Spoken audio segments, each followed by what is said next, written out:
مريحنة تግራይ ከስተኻኸልን መዋጽኦ ትግራይ ከመጽን ቆራጽ መሪሕነት ሕወሓት ከም ዘድሊ ተገሊጾም ኣብ ዞባ ማእኸል ትግራይ ወረዳ እምባሰነይቲ ሓንቲ ንእሽቲ ጨዊ ተሰዊሩ ዝጸንሐ ተጠርጣሪ ኣብ ቁጽር ከም ዝወዓለ ንፖሊስ እቲ ዞባ ብምጥቃስ ኮሚሽን ፖሊስ ትግራይ ገሊጾም ኣጽዋር ዝሓዘ ኣየራት ኣብ ትግራይ ዓርፋ ምህላውን ተሓቢሮም ዝብሉን ካልኦትን ሓበሬታታት ኣለውና ንዝርዝሮም ሓቢርኩምና ክትጸንሑም ብኽብሪ ንዕደም መሪሕነት ትግራይ ከስተኻኸልን መዋጽኦ ትግራይ ከመጽን ቆራጽ መሪሕነት ሕወሓት ከም ዘድሊ ተገሊጾም ኣብ ወጻኢ ሃገር ኮይኖም ንህዝቢ ትግራይ ዝቃለሱ ካብ ዘለው ዲያስፖራ ተጋሩ ሓደ ዝኾነ ካሳ ሃይለማርያም ዘቃልሖ ዘገርም ጽሑፍ ድማ ከም ዝስዕብ ጌርና ኣቕሪብናዮ ኣለና መዋጽኦ ትግራይ ቀሪቡሎ ክገሃድ ግና ቆራጽ ውሳነ ፖለቲካዊ ልሂቕ ትግራይ የድልዮ ብኣውርኡ ድማ መሪሕነትን ኣባላትን ሕወሓት ክብል ሓሳቡ ጀሚሮም ካብ ዕሙት ዝስዕብ ደንበ ፖለቲካዊ ኣነነት ብዝተናገፈ ካብ ምቑርንቲ ውድባዊ ደንበ ፈንፂሑ ብዝወፀ ካብ ዝኾነ ይኹን ግዳማዊ ሓይሊ ሓራ ኮይኖም ማእኸል ሽኻሉ ህዝቢ ትግራይን ብዝገበረ መልክዑ እኩብ ሓበራዊ ዓቕሚ ፖለቲካዊ ልሂቕ ትግራይ ጥራሕን እዩ መዋጽኦ ትግራይ ከገሃድ ክብል ገሊጾም እንታይ ዳዩ እቲ ከም ጠነቅ ዓጥዒቱ ዓጊቱ ሒዙ ዝዕንቅፍን ጉዕዞ ጸድፊ ጥራሕ ዘመላኽትን ዘሎ ነዚ ምላሽ ንምርካብ ብዓይኒ ትግራይ ብሓባር ዓሚቑና ኣብ ባይታ ምስ ዘሎ ወድዓዊ ሃገራዊ ከባቢያውን ዓለም ለኻውን ኩነታት በጭብጥ ኣተኣሲርና ክንትፍትሾ ግድን ይብል መዋጽኦ ትግራይ ክገሃድ ምቅርራቡ ዘአንፍቱ ስትራቴጂካዊ ምልከታታት ኣለዎም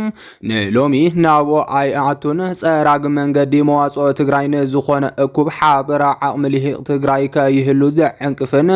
ግና ብግድን ክጸርን ክጸፍፍን ኣለዎ ናብ ዝበሎ ምልከታ ይከኣቶም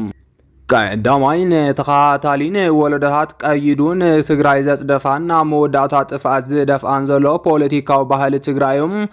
ኣብ ትግራይ ኣብ ኢትዮጵያ ኮነ ኤርትራ ዘሎ ፖለቲካዊ ባህሊ ካብ 1960ን ኣትሒዙ እናገወደ ዝመጻም ሰረቱ ማርክስ ሌኒናዊ ኣተሓሳስባን ኣካይዳን ዝገበረ ፈታውን ጸላም ብዝብል ዝግለጽ ፖለቲካዊ ባህሊ እዮም ጸሊምን ጻዕዳን እምበር ካሊእ ሕብሪ ከም ዘሎ ዘይፈልጥ ዘይቕበል ብሓሳብ ምስኡን ዝዓረየም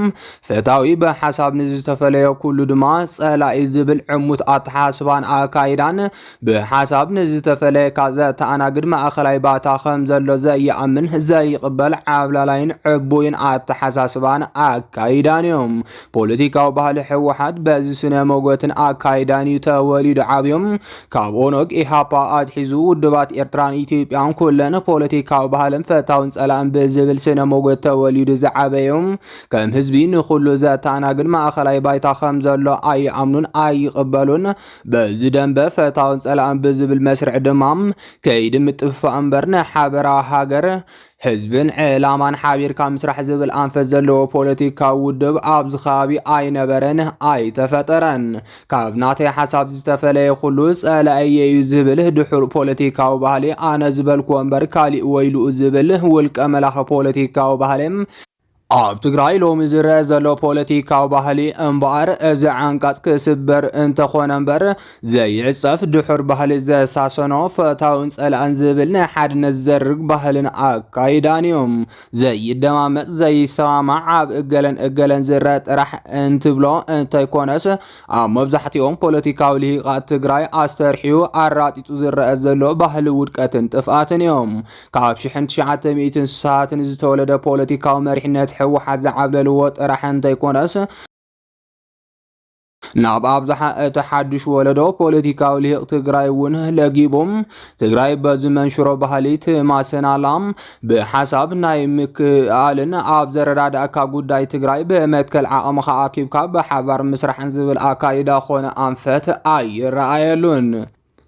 نازي ጭቡጥ መርአያ ኣብ ዘን ክልተ ሰለስተ ዓመታት ዝተረኣያ ከም ፍልሖ ዝጫጭሓ ዘለዋን ኣብ ክልተ ሰለስተ ዝጭደዳ ዘለዋን ፖለቲካዊ ውድባት ትግራይ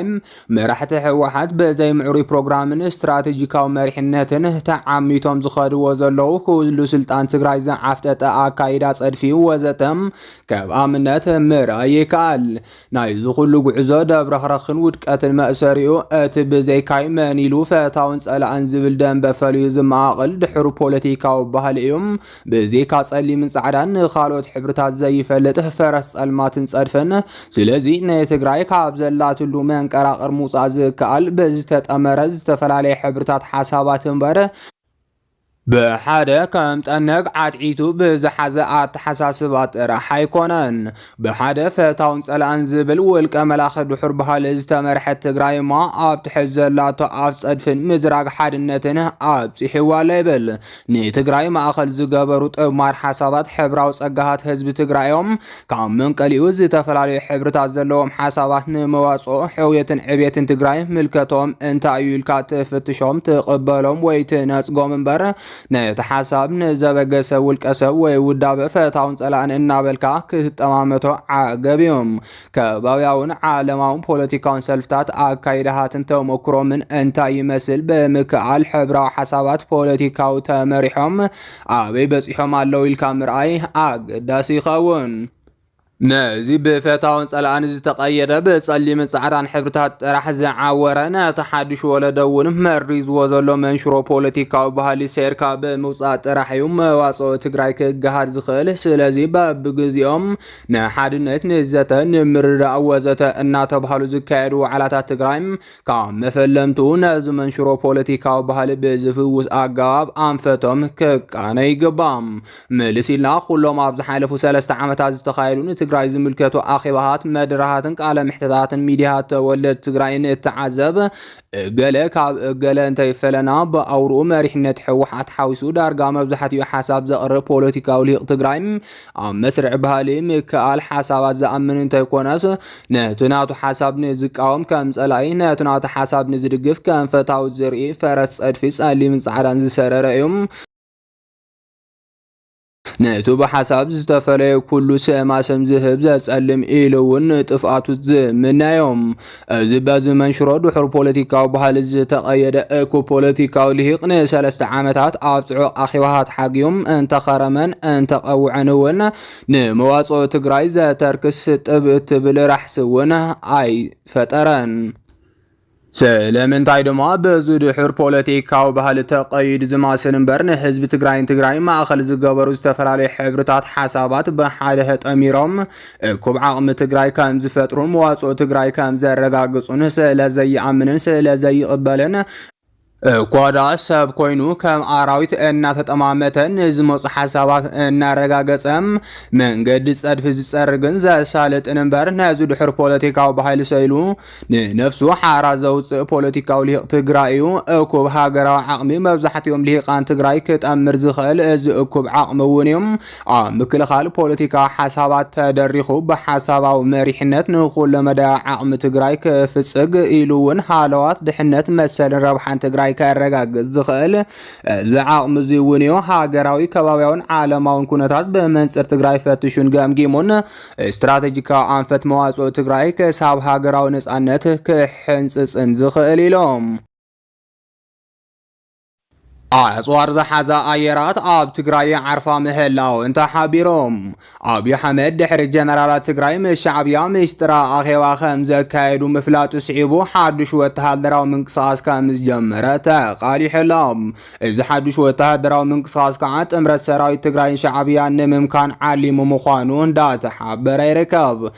كم عابنت أبي جنرالات تقراين شعبيان من مسمن كوينو كم زسرح مدب كم زوص اللهم زقالت أخوينو باز مسارات ون بمدب ومزتو حابم تلقون مدلاتن كم زت صحافون دقفتو قال يسلام علام